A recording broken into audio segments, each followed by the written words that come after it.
Hello friends, I am doctor Harleen. So welcome to video talkies. And आज मेरे channel पे जो है आप सब उनके बारे में जानना चाहेंगे बिकॉज इनकी एक ऐसी स्टोरी है जो बहुत सारे लोगों को इन्होंने आई थिंक मोटिवेशन भी दिया है, एम्प्लॉयमेंट भी दिया है और बहुत एक ऐसी फेमस पर्सनालिटी है, एक ऐसी एनर्जी है जो सिर्फ इंडिया में ही नहीं बाहर भी अपनी स्पार्क छोड़ के आए हैं।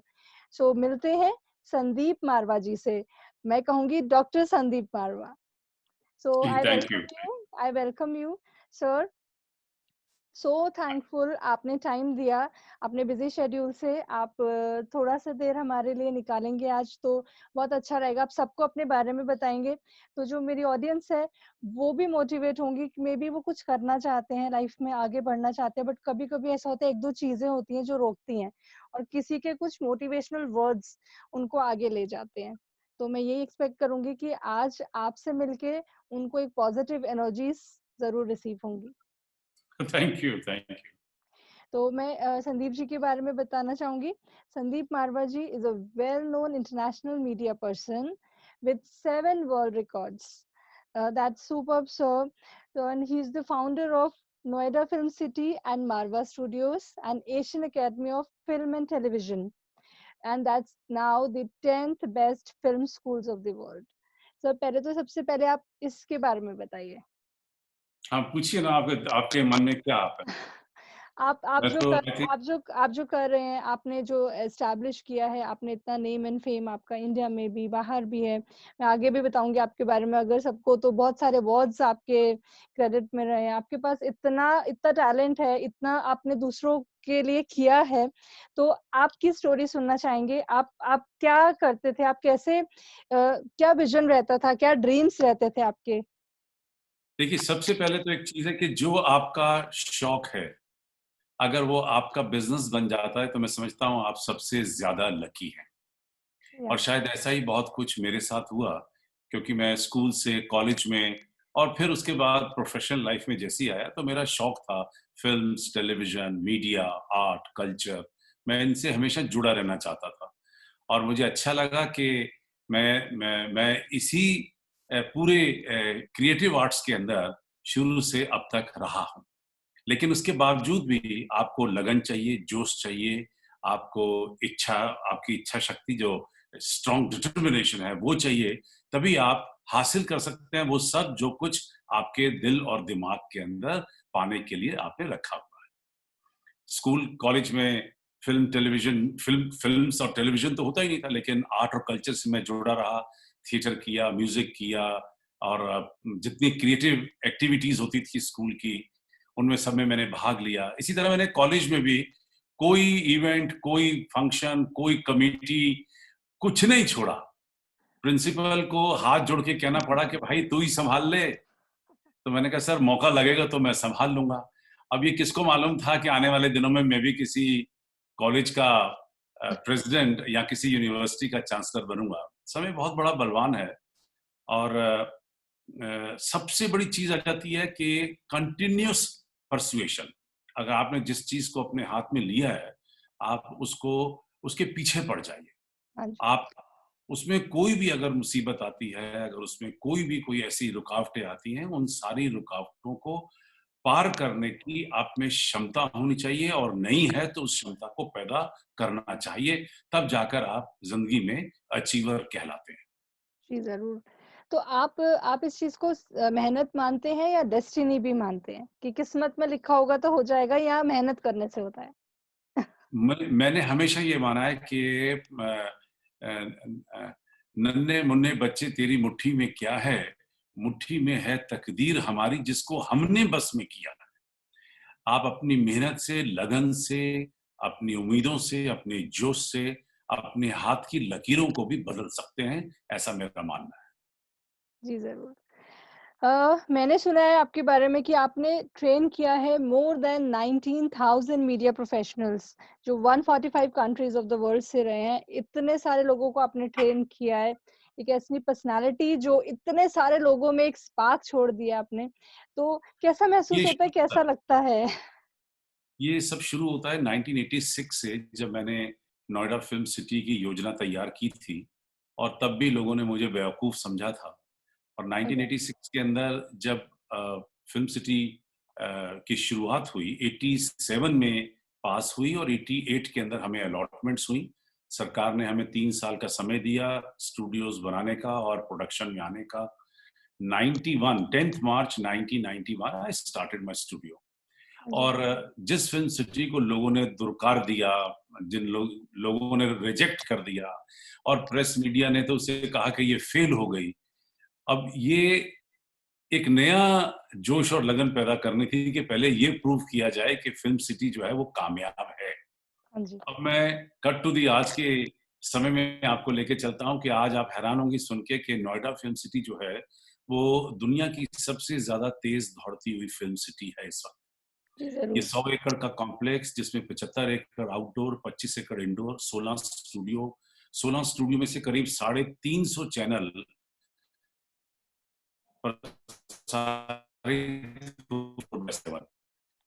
अपनी रोज़ी-रोटी फ़िल्म सिटी की वजह से कमा रहे हैं।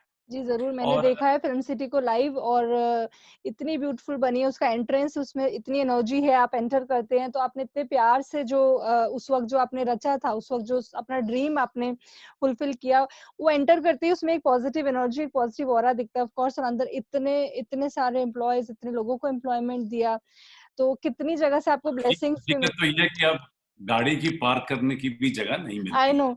मैंने अपने हस्बैंड को यही बताया था जब मैं शूट से आती थी कि वहाँ पे इतनी व्हीकल्स होती हैं कि एट अ टाइम हमने शायद इतनी गाड़ियाँ नहीं देखी, एक साथ जितनी पार्क्ड रहती हैं वहाँ पे। नहीं, मुझे खुशी है कि जो सपना लिया था और भारत सरकार की मुझे बड़ी मदद मिली, मुझे यूपी सरकार की बड़ी मदद मिली, नोएडा अथॉरिटी की बहुत मदद मिली और तभी ये फ़िल्म सिटी यहाँ बन पाई है।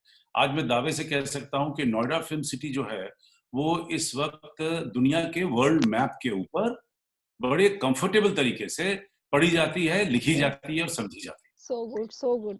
इसके बाद अब दूसरा चैलेंज था कि इन 16 स्टूडियो में से एक स्टूडियो मेरा अपना भी था, मारवा स्टूडियो और मुझे मारवा स्टूडियो को भी आगे बढ़ाना था।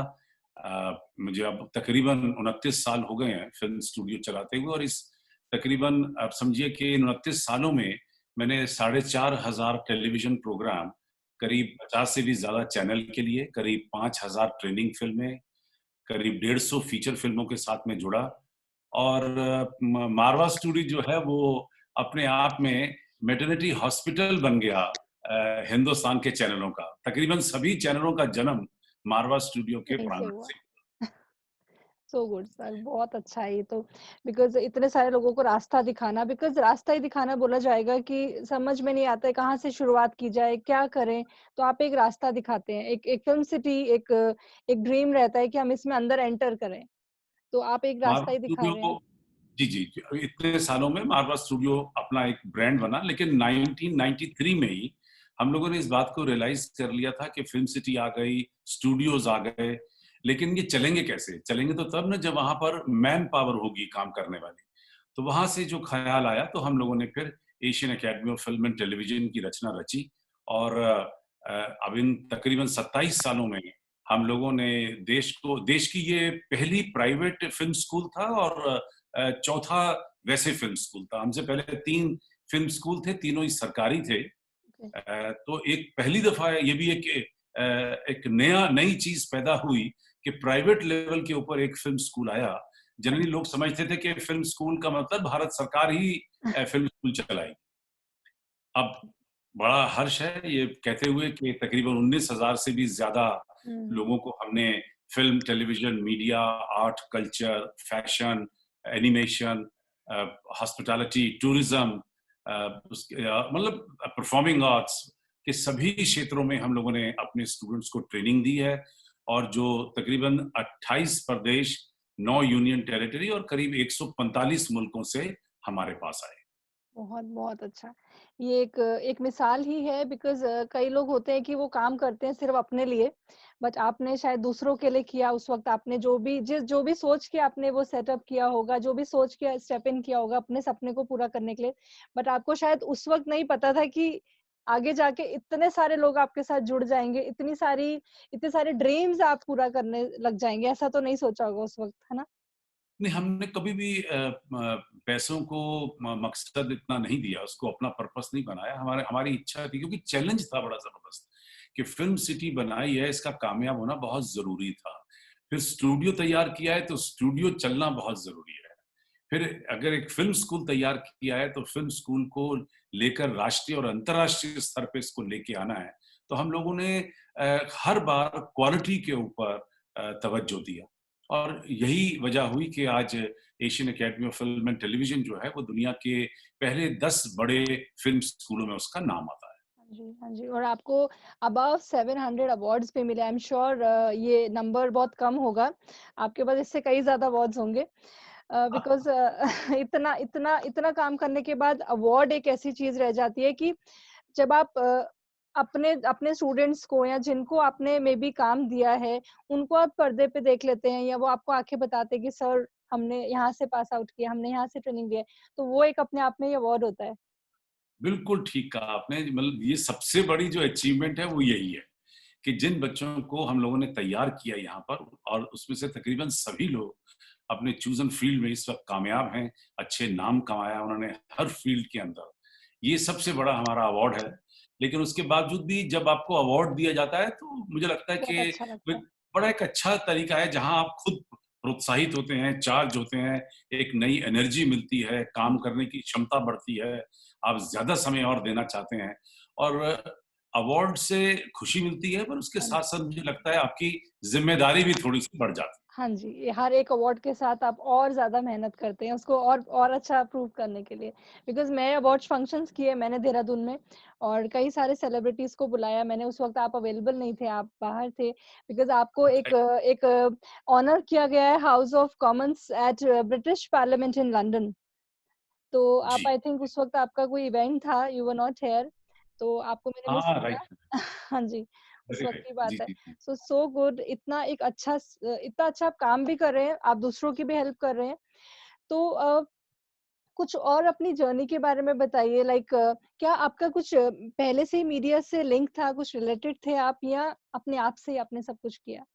नहीं, वापस मैं जाऊंगा स्कूल की तरफ। जब मैं स्कूल में था तो मैं थिएटर काफी अच्छा करता था, और मेरे जो टीचर थे ड्रामा के, बीवी कारंत, जो बाद में खुद नेशनल स्कूल ऑफ ड्रामा के डायरेक्टर बने और बड़े चर्चित फिल्म डायरेक्टर और म्यूजिक डायरेक्टर बने, वो मेरे हिंदी के टीचर और मेरे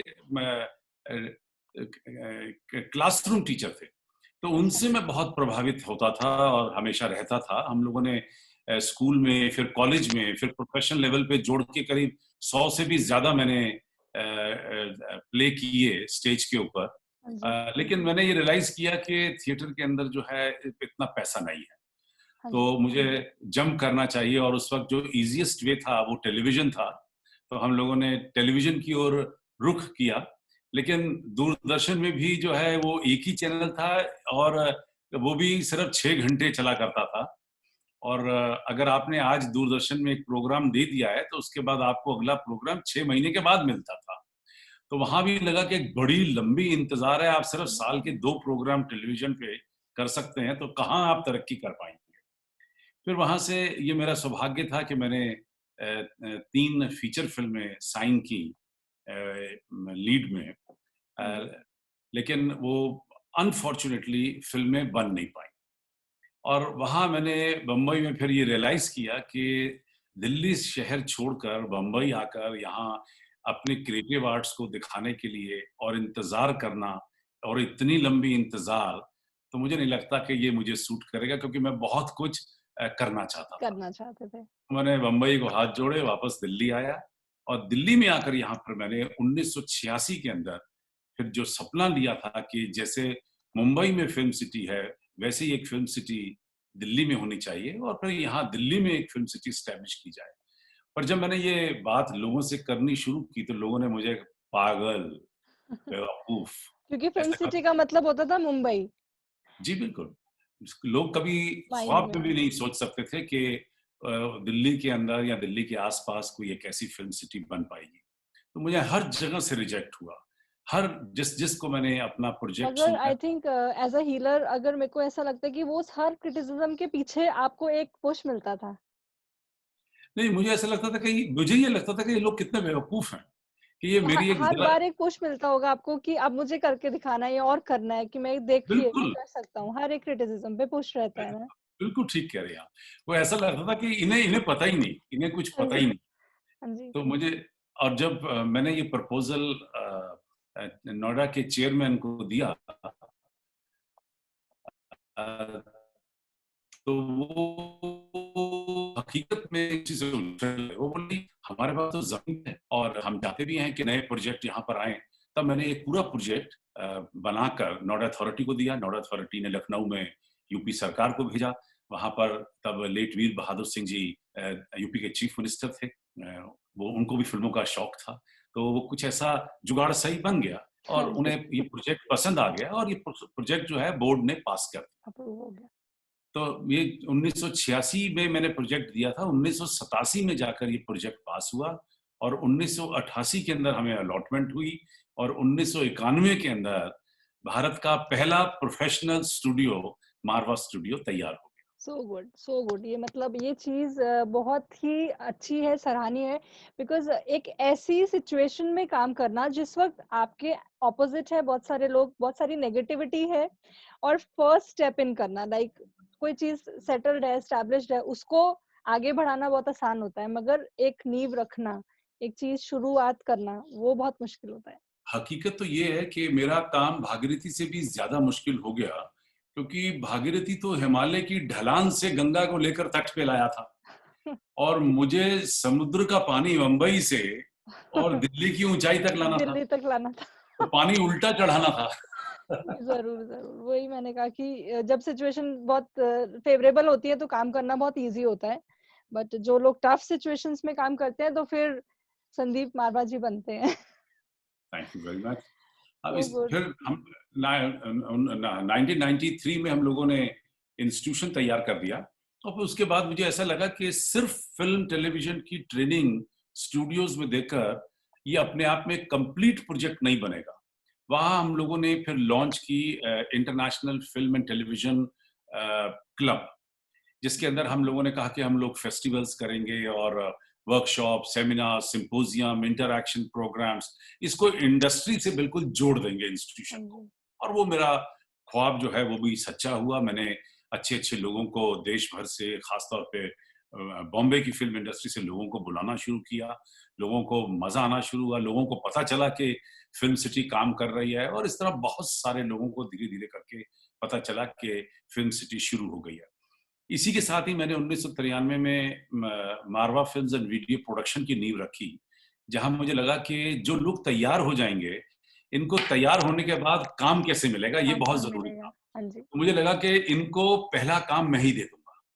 तो ये क्योंकि 40 स्टूडेंट थे, 4-5 डिसिप्लिन थी। Production direction and TV journalism का एक कोर्स था, एडिटिंग एंड साउंड रिकॉर्डिंग का एक कोर्स था, एक्टिंग एंड प्रेजेंटेशन का एक कोर्स था, कैमरा एंड लाइटिंग का एक कोर्स था। 4 कोर्स, टोटल 4 कोर्स थे और करीब 40 स्टूडेंट थे फर्स्ट बैच के अंदर। और हम लोगों ने जैसे ही बैच खत्म हुआ, उन लोगों को इस प्रोडक्शन कंपनी के ज़रिए हम लोगों ने 10 प्रोजेक्ट लॉन्च किए और दसों डायरेक्टरों को टीम बन गई, 10 टीम बन गई जी, और सभी को पहला प्रोजेक्ट मेरी कंपनी ने उन्हें प्रोवाइड किया and students were more than happy. या और उन्हें ये विश्वास हो गया कि भाई काम सीखने के बाद ही हमें काम मिलेगा। हाँ काम जी, मिल सकता है। मैं ये बात को तय करना चाहता था, हाँ जी। क्योंकि फ़िल्म और टेलीविज़न के क्षेत्र के अंदर जो मैं पिछले कई सालों से देख रहा था कि भाई-भतीजावाद था, जिसने हाँ कुछ जी, नहीं भी सीखा वो भी फ़िल्मों में काम करना हाँ चाहता जी। था। हुँ, जिसे कोई भी आर्ट क्रिएटिव आर्ट नहीं आता वो फ़िल्मों में जाना चाहता था। तो मैं एग्ज़ाम्पल दिया अनट्रेडिकल स्टूडेंट को क्या किसी ऑपरेशन थिएटर में आप बैठने देंगे, करने देंगे ऑपरेशन? नहीं। तो फिर यहाँ मैंने ये इनकलाब पैदा किया कि जब तक आप फ़िल्म, टेलीविज़न, मीडिया की ट्रेनिंग नहीं ले लेंगे, आपको कोई हक नहीं है फ़िल्म, टेलीविज़न के क्षेत्र में प्रोफ़ेशनल लेवल पे आकर काम करने का। और ये मैंने बात सिद्ध की और मुझे अच्छा लगा कि ये बात अब सिद्ध हो गई है। देश भर में, दुनिया भर में अब लोग इस बात को रिपीट करते हैं कि साहब, आप अगर फ़िल्मों में या टेलीविज़न में आना चाहते हैं, तो कम से कम पहले एक छोटा ट्रेनिंग। कोर्स तो हाँ करके जी। आएँ। ट्रेनिंग होनी चाहिए। नहीं, बहुत बढ़िया। ट्रेनिंग स्कूल खोलना तो ईज़ी है सर, बिकॉज़ ट्रेनिंग दे देते हैं, बट व्हाट नेक्स्ट? आगे कैसे उनको एम्प्लॉयमेंट मिलेगी? आगे उनको क्या दिखेगा? तो उससे क्या रहता है कि एक बहुत बैड इम्पैक्ट भी जाता है कि ट्रेनिंग ले लिया, हम एक्टर हैं, हम सिंगर हैं, हम स्टार हैं, बट आगे जाके वो कुछ कर नहीं पाते। तो एक नेगेटिविटी तो आ जाती है करेक्ट। ना? और इन्हीं इन्हीं इसी के साथ साथ मुझे ये रियलाइज हुआ कि ये बहुत बड़ा समुद्र है। फिल्म, टेलीविजन, मीडिया कोई छोटा क्षेत्र नहीं है, बहुत बड़ा समुद्र है और इसके अंदर रिसर्च करना बहुत जरूरी रहेगा। तब हम लोगों ने international film and television research centre की योजना तैयार की और एक पूरा सेगमेंट, एक सेटअप बना दिया जहां पर हम लोगों ने फिल्मों के ऊपर रिसर्च करना शुरू किया कि छोटी फिल्मों के ऊपर, बड़ी फिल्मों के ऊपर, फिल्में कम खर्चे पे कैसे बनाई जाएं, अच्छी फिल्में कैसे बननी चाहिए, पब्लिक की क्या डिमांड रहती है, एड का आना अच्छा है या बुरा है, और सिनेमा में महिलाओं का क्या प्रदान है। और करते करते ऐसे बहुत सारे प्रोजेक्ट थे जो इस रिसर्च सेंटर ने संभाले और वे इंतहा तरीके से, बड़े खूबसूरत तरीके से इस पूरे रिसर्च सेंटर में काम शुरू हुआ। ये देश का पहला फिल्म रिसर्च सेंटर था प्राइवेट सेक्टर का और आज भी अभी तक एक ही है हाँ जी। जो अच्छा काम कर रहा है और देश भर और दुनिया भर के लोगों को बहुत सारी ऐसी बातों का ज्ञान प्रोवाइड करता है जो जानने के बाद लोगों का बहुत सारा समय और बहुत सारा पैसा बच जाता है। जी सर, बहुत, फिर बहुत यहाँ एक गाड़ी रुकी मिसाल है। नहीं। हुँ, जी, इसके बाद हमारी नेक्स्ट ऑर्गेनाइजेशन जो हम लोगों ने यहाँ से रची, वो थी हमारी इंटरनेशनल पब्लिक ब्रॉडकास्टिंग फोरम।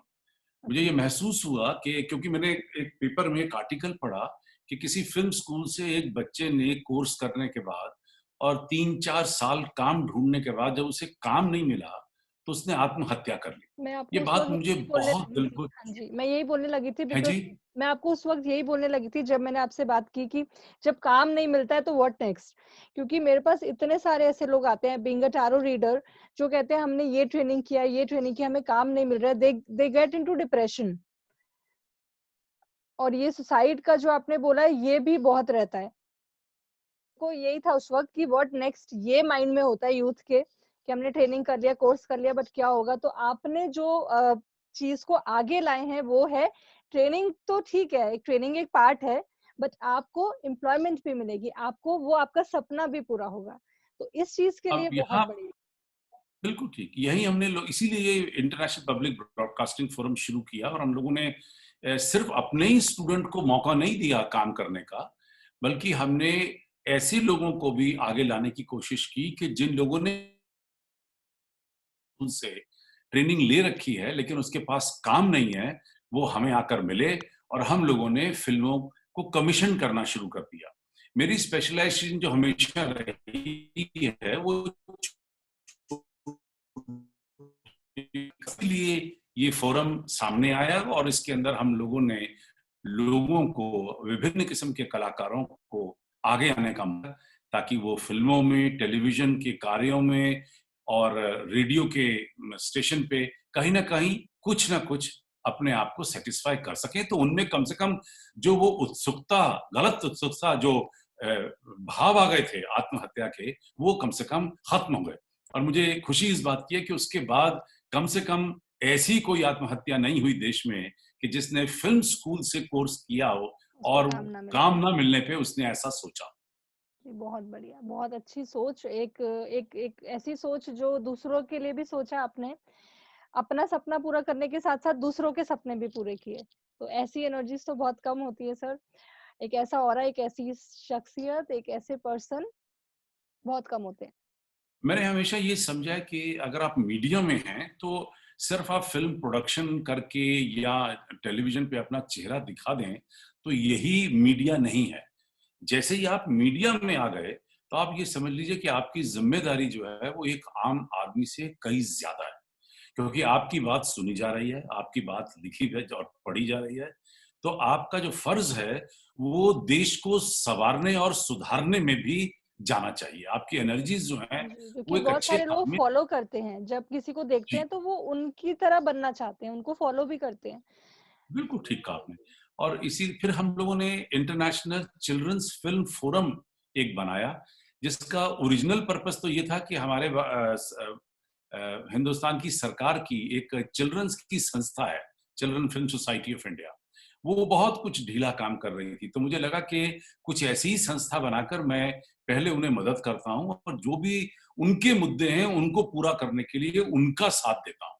लेकिन क्योंकि सरकारी मशीनरी है, उसमें पेपर वर्क की बहुत ज़्यादा ज़रूरत थी, इंटरफेरेंस लगता था लोगों को कि शायद कहीं सरकारी काम में इंटरफेरेंस ना आ रहा हो, तो हम लोगों ने अपने को उससे ऊपर उठाया और जो कुछ भी बच्चों से हो सकता है, सिर्फ फ़िल्म, टेलीविज़न और मीडिया ही नहीं, फिर इसी चिल्ड्रंस फ़िल्म फोरम के अंदर हम लोगों ने एक अनप्रिविलेज्ड बच्चों के लिए स्कूल शुरू किया, अपना स्कूल।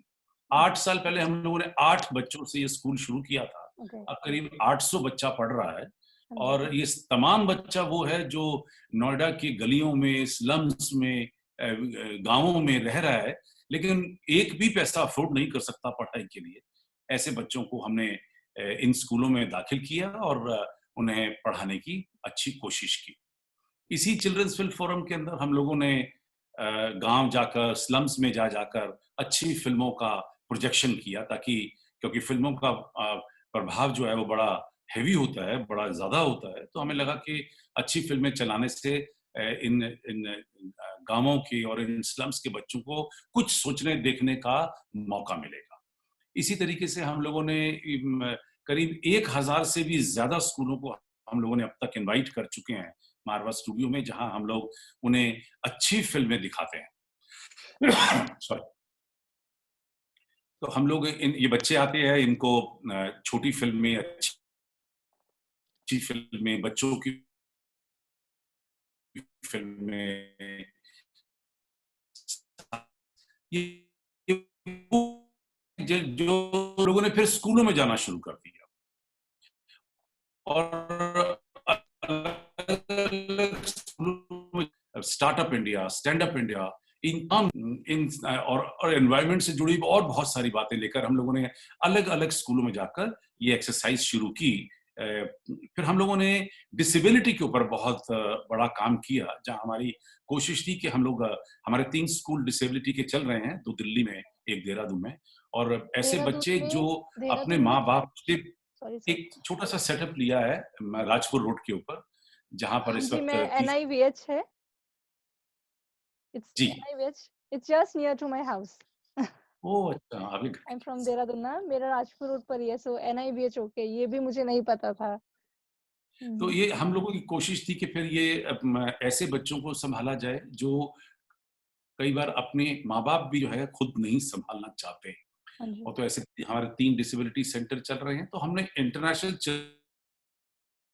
काम तो शुरू किया था कि बच्चों को फ़िल्मों के साथ कैसे जोड़ा जाए और बच्चों का रोल सिनेमा में क्या होना चाहिए। बच्चों के ऊपर हमने फ़िल्में बनानी शुरू की, बच्चों को लेकर हमने फ़िल्में बनानी शुरू की, चाइल्ड डायरेक्टर्स को हमने प्रमोट किया।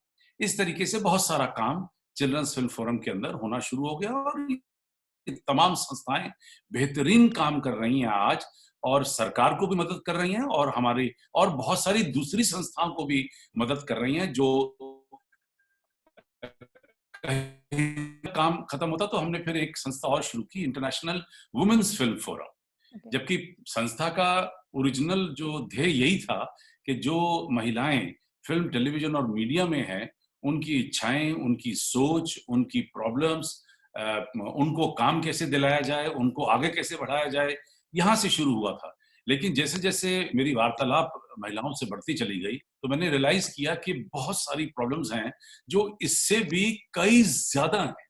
और उन धीरे-धीरे उन सारी प्रॉब्लम्स को हम लोगों ने इस वुमेन्स इंटरनेशनल फिल्म फोरम का हिस्सा बनाया और अब करीब 1000 से भी ज़्यादा महिलाएँ इस संस्था में जुड़ी हैं और जिनमें से बहुत सारी महिलाएँ जो हैं वो लीडर बन चुकी हैं, खुद अपनी अब संस्थाएँ चला रही हैं, हाँ खुद जी। आगे आई हैं, बहुत सारी महिलाओं के मुद्दे को लेकर वो लोग इस वक़्त देश भर में काम कर रही हैं और जो मुद्दा आप महिलाओं को लेकर सोच सकते हैं और सबसे बड़ा मुद्दा जो वुमेन एम्पावरमेंट का भारत सरकार का था, उसको हमने उठाया और हमारी कोशिश रही कि हम लोग इसमें वो तमाम काम करें जो शायद बाकी संस्थाएं, जो वुमेन ओरिएंटेड संस्थाएं हैं, नहीं कर पा रही हैं। इसी संस्था के अंदर हम लोगों ने doctor Sarojini Naidu national award for working women शुरू किया और वो बहुत सक्सेसफुल रहा और उन तमाम महिलाओं को ये पिछले 3 साल से हम लोग सम्मानित भी कर रहे हैं जिन्होंने अपने कार्य में अच्छा तरक्की की है और नाम कमाया। जी, ज़रूर। इतना अच्छा लगा आपसे ये सब जान के, इतना मोटिवेशनल है। मैं एक मोटिवेशनल थेरेपिस्ट हूँ, हीलिंग करती हूँ। बहुत सारी ऐसी चीज़ें जो मैं दूसरों को बताती हूँ, ऐसा करिए, बट जब आप सबके एक्सपीरियंस के साथ जो एक रियल स्टोरीज़ जब हम सुनते हैं, तो किसी को बताने की ज़रूरत नहीं पड़ती। आपसे सिर्फ सुन के ही वो इतना मोटिवेट हो जाते हैं कि देखिए कुछ भी मैंने कर सकते हैं वो फिर। जो मैंने चाहते हैं, मेरे को ये लगता है कि जो सपना है ना, उसको करने के लिए एक विज़न तो चाहिए ही है, बट एक मोटिवेशन भी चाहिए किसी न किसी का। बिल्कुल ठीक है। मेरी विचारधारा कहती है कि सभी दिशाओं से शुभ सुंदर भाव विचार भरे नित अंतर पुण्य धरा बन जाए स्वर्ग ये मेरे यत्नों से करुणा कर। You see, whether it is north, south, east, or west, whether you're in India or abroad, whether you are on the top of the hill or you're standing at a seashore, whether you are in a lush green garden and looking at some colorful flowers, or maybe looking at the most beautiful woman like you, are two things which are much more beautiful than what you can see with your naked eyes. And these two things are your thinking and your feelings. And the best part is that both the things are right within you.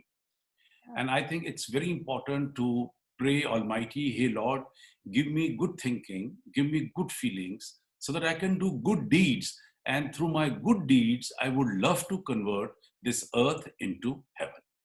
सी ये really. ध्येय है।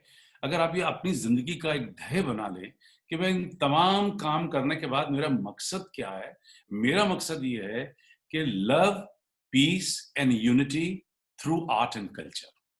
कि आप दुनिया के अंदर, मैंने मेरी रिसर्च सेंटर ने मुझे ये कंफर्म किया है कि अगर आज के इस युग के अंदर अगर आप सारी दुनिया को जोड़ना चाहते हैं तो एक सबसे बड़ा मंत्र है, क्योंकि पॉलिटिकल आइडियोलॉजीज अलग हैं, थिंकिंग बिल्कुल अलग है, खान पान अलग है, रहन सहन अलग है, ये सब चीजें अलग हैं, आपके काम करने के तरीके अलग हैं, आपकी भाषा अलग है। तो क्या एक है? अगर अगर कोई चीज एक है तो वो है आर्ट एंड कल्चर। आपकी जो इमोशंस हैं वो आप किसी भी देश में चले जाइए वही मिलेंगी। हाँ आप जी। हिंदी में नहीं रो सकते, आप इंग्लिश में नहीं रो सकते, आप रो सकते हैं। तो जो ये जो तो हमने ये एक बाय लाइन बना लिया आज अपने हर इवेंट की कि love, peace and unity through art and culture. और मुझे सौभाग्य प्राप्त हुआ है कि मैं करीब 5,000 से भी ज्यादा अलग अलग किस्म के इवेंट्स अब तक करा चुका हूँ और उसके नीचे मेरी ये बाय लाइन आती है और हम लोगों ने तकरीबन 2 करोड़ से भी ज्यादा लोगों को 145 मुल्कों में जोड़ा है मारवा स्टूडियो के इन सभी ऑर्गेनाइजेशंस के जरिए।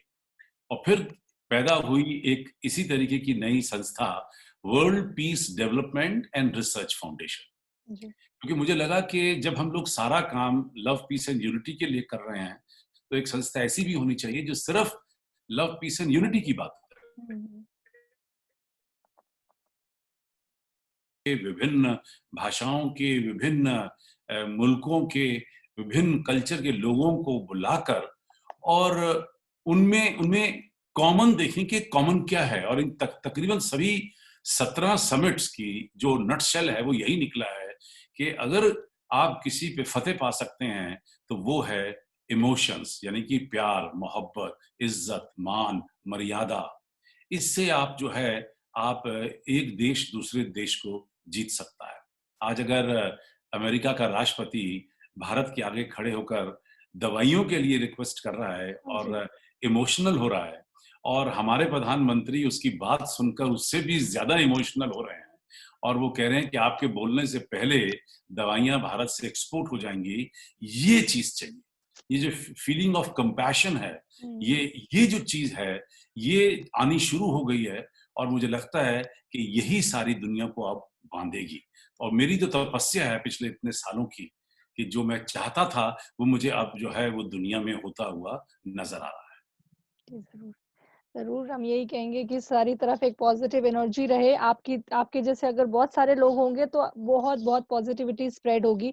बिकॉज़ जहाँ पे इतना नेगेटिविटी थी कुछ टाइम पहले से, कुछ भी नहीं हो रहा था, जॉब्स नहीं थी, ये नहीं था, वो नहीं था। तो अभी काफ़ी सारी चीज़ें आगे यही एक्सपेक्टेशन है कि सब ठीक होगा, पॉज़िटिव लोग होंगे। आपकी तरह अगर बहुत सारे पॉज़िटिव लोग रहेंगे हमारी सोसाइटी में तो ज़रूर इंडिया बहुत पॉज़िटिव एनर्जीज़ के साथ आगे बढ़ेगा और कोई भी ऐसी कैलामिटी हावी नहीं होगी, कोई भी ऐसे सुसाइड्स नहीं होंगे कि जॉब नहीं है, काम नहीं है, पैसा नहीं है।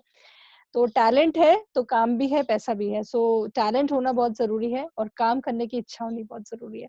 तो आपसे मिलकर तो मुझे यही लगा, जो मैं हमेशा से सोचती थी कि सपोर्ट मैटर नहीं करता किसी का, आपका टैलेंट, आपकी किस्मत, आपकी लगन और आपके अंदर इच्छा जो है वो मैटर करती है। There is no alternate to hard work. ये everyone should understand and they should write and put it on their table. There is no alternate to hard work. बिना मेहनत के आप कहें कि मेरी किस्मत में है, पंडित ने कह दिया कि आपको महल मिलना है, हाँ नहीं जी। मिलेगा। हुँ, जब तक आप मेहनत नहीं करेंगे तो वो महल भी हाथ से चला जाएगा। जी तो ज़रूर। दिस इज़ वेरी इम्पोर्टेंट और मैं क्योंकि मैं यूथ के साथ डील कर रहा हूँ इतने सालों के साथ, मुझे आज 27 साल हो गए एजुकेशन के अंदर और ये मुझे सौभाग्य प्राप्त हुआ है कि देश की जो पहली फिल्म यूनिवर्सिटी है, ये तो आप जानते ही हैं कि हिंदुस्तान जो है वो दुनिया का सबसे बड़ा फिल्म प्रोड्यूसिंग नेशन हाँ जी। है हुँ, और प्रधानमंत्री चाहते थे कि देश में एक ऐसी यूनिवर्सिटी हो जो दुनिया की सबसे बड़ी फिल्म इंडस्ट्री को सपोर्ट करे और मैं बड़ा शुक्रगुजार हूँ भारत सरकार का, छत्तीसगढ़ सरकार का कि जिन्होंने मुझे ये सौभाग्य दिया और मैं अब चांसलर नियुक्त हुआ हूँ देश की पहली फिल्म यूनिवर्सिटी का। AAFT यूनिवर्सिटी बन चुकी है और फिल्म की डिग्री कोर्सेज हम लोग जो पिछले 2004 से चला रहे थे, अब उन पे हमारे अपनी यूनिवर्सिटी की मोहर लग गई। जी, बहुत-बहुत कांग्रेचुलेशंस एंड बहुत अच्छा लगा आपसे मिलके। मैं पर्सनली भी आपसे मिलूँगी बिकॉज़ उस वक़्त आप अवेलेबल नहीं थे बट अब जब भी नेक्स्ट शो रहेगा या जब भी मैं नोएडा फिल्म सिटी आऊँगी तो मैं ज़रूर पर्सनली आपसे मिलना चाहूँगी। मोस्ट वेलकम और आप आइए तो मैं भी आपसे सीखूंगा टैरेट कार्ड रीडिंग कैसे हाँ, होती है। हाँ जी, thank you so much sir, thank you for accepting this proposal because आप जब सबको बताएँगे अपनी स्टोरी, ये सब चीज़ें बताएँगे तभी वो चीज़ें फैलेंगी और वर्ड्स के साथ तो बहुत कुछ फैलता है। जब कोई अच्छे वर्ड्स बोलता है तो वो चीज़ बहुत स्प्रेड होती है, जैसे कि बुरे वर्ड्स के साथ वो स्प्रेड होता है। सो पॉज़िटिविटी हमेशा नेगेटिविटी से बिल्कुल ठीक। ऊपर रही है और हमेशा ऊपर रहेगी। सो आप इसी खुद बात इतनी पॉजिटिव हैं, अगर आप पॉजिटिव ना होती, अगर आप गॉड फियरिंग ना होती तो मुझे नहीं लगता कि आप इस प्रोफेशन में आती। अब और मुझे तो ऐसा लग रहा है कि अब आपका भी जो है नाम बहुत होने वाला है और लोग डेफिनेटली टैरेट कार्ड रीडिंग में और ज्यादा विश्वास करेंगे आपके आने से। Basically I am a therapist, I do past life regression और मैं मोटिवेशनल हीलिंग करती हूँ तो I work with subconscious mind and soul and brain और जो फैंटास्टिक। है बिकॉज इट्स रियल, हम लोग जहाँ तक नहीं जा सकते हमारा ब्रेन वहाँ पहले पहुंच जाता है, हमारी सोल वहाँ ट्रैवल कर चुकी होती है। तो वो बिल्कुल। देखा है मैंने, वो एक्सपीरियंस किया है और एज मैंने एमबीए किया फिर मैंने फूड एंड बेकरी मेरा सेंटर था। I was the first business women in Dehradun जो एक सेंटर चला रही थी इन 2002 एंड जस्ट मेरी 12th कंप्लीट होते ही मैंने सेंटर ओपन किया तो सबको यही लगता था कि ये इतनी छोटी सी लड़की हमें सिखाएगी, तुम्हारी एज है जितनी, इतने साल से तो हम बेकिंग कर रहे हैं। तो फिर भी मैंने कभी उसको नेगेटिव नहीं लिया। मैंने बोला कोई बात नहीं आंटी, आप क्लास अटेंड कीजिए, देखिए फिर आप। एंड जैसे ही उन्होंने क्लास अटेंड की still they are connected with me. आज मेरे को 16-17 साल हो गए सिखाते हुए। I have taught hundreds thousands of students और सब कुछ मैंने खुद से किया। दैट टाइम ऐसी कोई फील्ड नहीं थी कि आप ऐसा कुछ ट्रेनिंग सेंटर स्टार्ट करो। एंड मैंने food and bakery centre start किया। I was teaching chocolate making, breads और सब प्रोफेशनल केक्स मैंने तो सिखाए। एक एक दिन फिर आपको हम रिक्वेस्ट करेंगे कि हमारे हॉस्पिटैलिटी और टूरिज्म वाला जो स्कूल है, जी जो जरूर। हमारे बच्चे कुकिंग सीख रहे हैं, उन्हें भी आप एक क्लास जी, दीजिए। ज़रूर। तो मैं फिर फूड फूड चैनल जब लॉन्च हुआ, मेरे को फूड फूड चैनल से ऑफ़र आया, तो मैं फूड फूड चैनल पे भी गई। तो मैंने 1-2 वहाँ पे शोज़ किए, बट वो मुंबई में था, तो मैं रेगुलर वहाँ नहीं रह सकती थी बिकॉज़ मेरी स्टडीज़ चल रही। देन मैंने वहाँ शूट किया, फिर मैं वापस आई, संजीव कपूर जी का स्टूडियो देखा। उसके बाद अभी बहुत सारे न्यूज़ चैनल्स पे शोज़ आते हैं, तो ये एक हॉबी भी थी, जो मेरे को शौक था ये सब बेकिंग और सिखाने का बहुत शौक था। मैंने कभी भी कुछ सेल नहीं किया, मैंने कभी केक्स, चॉकलेट्स कुछ भी बेचे नहीं, मैं गिफ्ट करती थी सबको और सिखाती थी। सिखाने के मैं पैसे लेती थी क्योंकि मैं सिखा रही हूँ, गिफ्ट करने का कुछ नहीं, कभी बेचा नहीं। ऐसे वंडरफुल। करते-करते it it was my hobby और वो हॉबी को मैंने प्रोफेशन बनाया। Otherwise I was with ICICI bank, MBA किया, मगर वो छोड़ दिया मैंने। मैंने यही सोचा कि किसके लिए कर रहे हैं, हम पूरा दिन काम कर रहे हैं, पैसे अकाउंट में आते हैं, मैं अकाउंट भी नहीं देख पाती हूँ कि कितने पैसे आए, कैसे खर्च करें, इतना हेक्टिक शेड्यूल है। तो फिर मैंने अपना ही काम आगे बढ़ाया एंड बाय गॉड्स ग्रेस आज मेरी फैमिली बहुत सपोर्टिव है, मेरे हस्बैंड बहुत सपोर्टिव हैं, he is a child specialist, he is a doctor. उनको बहुत इंटरेस्ट है, उन्होंने ही मुझे सब कुछ सिखाया कैसे टेक्नोलॉजी का यूज़ किया जाए, मुझे कुछ नहीं आता कैमरा कैसे ऑपरेट करना है, क्या है। बट अभी मेरे पास I have my own studio, जहाँ से यहाँ से भी मैं शूट करके मैं चैनल्स को लाइव दे देती हूँ। मैं नहीं हाँ, जा पाई। हाँ वंडरफुल। जी, मैं नहीं जा पाई थी बिकॉज़ मेरा बेबी छोटा है 1 ईयर का, तो मैं यहीं से शूट करके सेंड कर देती हूँ। अभी एबीपी न्यूज़ के लिए भी मैंने व्हाट्सएप से रिकॉर्डिंग करके शूट किया। तो बहुत अच्छा, छोटी-सी जगह से एक देहरादून बहुत छोटी जगह, लाइक मैं किसी ऐसी बड़ी मेट्रो में नहीं थी। देहरादून से मैंने बहुत कुछ किया, बहुत कुछ सीखा भी और एक पूरे वर्ल्ड में नाम बनाया, शायद मैं ये कहूँगी, मैं जहाँ पे हूँ उसके हिसाब से। मेरे पास स्टूडेंट्स हैं, फॉरेन से हैं, बाहर से हैं, अभी बांग्लादेश से स्टूडेंट्स मेरे पास सीखने आए, अफ़गानिस्तान से स्टूडेंट सीखने आते हैं। ये कौन से कोर्स की बात कर रही हैं अभी आप? Healing therapies. हीलिंग तो थेरेपी, वेरी पर्सनली वो यहाँ आते हैं और वो कहते हैं मैम हम बैठ जाते हैं, हम फ्लाइट ले लेते हैं, हम ट्रेन में बैठ जाते हैं, हमें पता भी नहीं है कि लोकेशन कहाँ है, ये जगह कहाँ है। एंड बस आपके पास हम आ जाते खींचे चले, तो शायद वो भगवान का कनेक्शन था। मैंने बहुत और मेहनत क्लासेस की। क्लासेस कहाँ लेते हैं आप? देहरादून में भी है मेरा centre and I am in Himachal also, और दिल्ली में भी आती रहती हूँ। बट वहाँ मैं रह नहीं पाई बिकॉज़ हमारा सारा बिज़नेस यहीं था, मेरे हस्बैंड का हॉस्पिटल यहाँ पे है। बट बहुत कुछ किया, बहुत मेहनत की लाइफ में और हमेशा यही लगा है कि डेस्टिनी के साथ-साथ अगर आप मेहनत ज़्यादा कर लोगे तो किस्मत और मेहनत दोनों चीज़ें मिला के, क्योंकि मेरे लिए ये पर्सनल एक्सपीरियंस है, मैंने किसी को नहीं देखा, मैंने खुद से किया है ये सब। मेरा कोई फैमिली बैकग्राउंड नहीं था हीलिंग्स में, आई एम अ सिख, मैं सिख फैमिली से हूँ। तो सो बीइंग अ चलिए सिख बढ़िया। सिख फैमिली से ये सब करना, ये सब चीज़ें पहले बहुत प्रॉब्लम था। और बट आपके क्या what is your maiden name? I am Harleen Kaur, so I am a Sikh. नहीं, आई नो बट वैसे अच्छा देहरादून में आप लोग कहाँ रहते हैं? इट्स जस्ट नियर एनआईवीएच, उसके बैक साइड पे ही there is a canal road, Rajpur road पे। माय अच्छा, ब्रदर इज अच्छा। इन मर्चेंट नेवी, तो वो एनआईवीएच में बहुत बार गया एग्जाम्स देने। व्हेन 10th के जब एग्जाम्स होते हैं तो जो लोग देख नहीं सकते उनके लिए एक राइटर बुलाया जाता है। आप उनको जानते होंगे मधुबन होटल वालों को? हाँ जी, हाँ जी, वो मेरे मेरे स्कूल, उनका स्कूल और मैंने स्कूल सेम शेयर किया है, so he is my very good known, मैं उनको भैया ही बोलती हूँ। हाँ जी, कोचर्स, कोचर जी, हाँ जी, हाँ जी, उनकी मन्नू वाइ कोचर, हाँ जी, हाँ जी। मन्नू कोचर। तो अभी जो भैया रन कर रहे हैं तो मैं जाती रहती हूँ, मधुबन में बहुत इवेंट्स होते हैं, कई सारे अवार्ड हुँ, फंक्शंस वगैरह मैंने करवाए हैं वहाँ पे। सो आप हुँ। अब देहरादून, आपने बहुत कुछ पता है आपको देहरादून का, और ऑफ कोर्स आपका वहाँ सेंटर है, तो अब आप जब भी आएँगे तो आप ज़रूर मुझसे मिलिए। पक्का, पक्का जी, पक्का। हाँ, बिकॉज़ फॉर आपसे श्योर। मिलके बहुत अच्छा लगा। ऐसी कुछ ही सोल होती है जिनसे मिलके बहुत अच्छा लगता है, और ये मेरा प्रोफ़ेशन नहीं है इंटरव्यू लेना, मैं इंटरव्यू देती रहती हूँ। बट मुझे था कि एक टॉक शो करते हैं और उन लोगों को लेके आते हैं जो मेरे कॉन्टैक्ट में हैं, ऑफ कोर्स हम लोग It's मिलते very हैं। nice. It's a very good idea. This is the right time to start these या kind of things. बिकॉज़ अभी सब लोग घर पे डिप्रेस्ड हैं, वो कुछ-कुछ रिपीट शोज़ आ रहे हैं जो देख नहीं रहे हैं, तो वो क्या हो रहा है, घर पे लड़ाई-झगड़ा ही कर रहे हैं लोग और डिप्रेशन में ही जा रहे हैं। तो मैंने यूट्यूब चैनल पे ज़ूम You पे are भी on classes the. Instagram, na? You are on Instagram. या आई एम देयर, बट मेरा ज़्यादा यूट्यूब पे रहता है। आई एम अभी डॉक्टर हरलीन कौर के नाम से मेरा चैनल है एंड अभी फेसबुक देखिए, पे आई अभी हैव माय देखिए। पेज। तो अभी मैंने ज़ूम पे क्लासेस स्टार्ट किया है फॉर 200-300 स्टूडेंट्स, जिनको मैं डेली फ्री सेशंस भी दे रही हूँ 1 आवर के। हाँ, आवाज़ गई। अच्छा। हाँ जी, तो मैं फ्री सेशंस दे रही हूँ डेली ज़ूम पे, 1 आवर की मेडिटेशन सेशन में मेडिटेशन करवा रही हूँ, गाइडेड मेडिटेशन, सो दैट वो नेगेटिविटी एटलीस्ट वो हर रोज की जो आ रही है हर रोज चली जाए। तो आई एम ठीक गिविंग है। That free session. तो thank you so much sir, आपसे मिलके आज मुझे भी बहुत एनर्जी मिली, मुझे भी बहुत मोटिवेशन मिला। आई विल डू, मैं थैंक और ज़्यादा करूँगी अपनी लाइफ में और अच्छा थैंक यू। करूँगी। अभी बहुत थैंक यू कुछ वेरी करना मच। है, तो हाँ। आप सबकी ब्लेसिंग्स चाहिए, आप सीनियर्स की जिनको एक्सपीरियंस है इतना लाइफ का। So तो nice of you and thank you once again. और जब आप ये लगा दें तो just put me a या sure, sure. Thank you so much sir, thank you for coming. bye-bye. Bye.